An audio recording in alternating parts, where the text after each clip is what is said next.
There comes a moment when God strips the noise from your life. Friends fade, comfort weakens, certainty disappears. You stand alone like Elijah in the wilderness, hearing a voice that does not shout but commands. Whom shall I send? And who will go for us? Most men run from that question. You did not.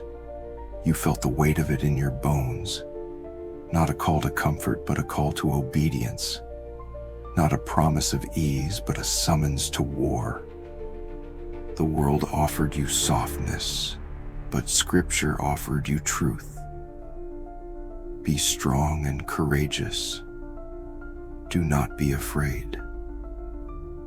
So you stepped forward, not because you were ready, but because God had chosen you to be shaped.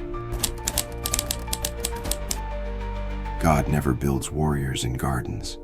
He builds them in furnaces.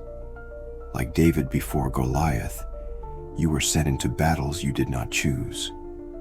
Like Job, you lost things you loved. Like Peter, you faced the shame of your own weakness.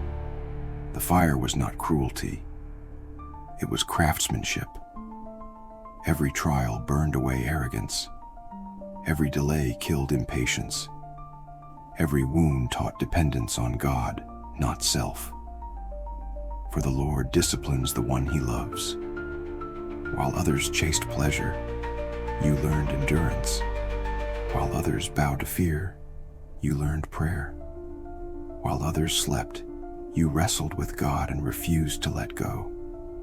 And slowly, painfully, something changed. The boy in you died.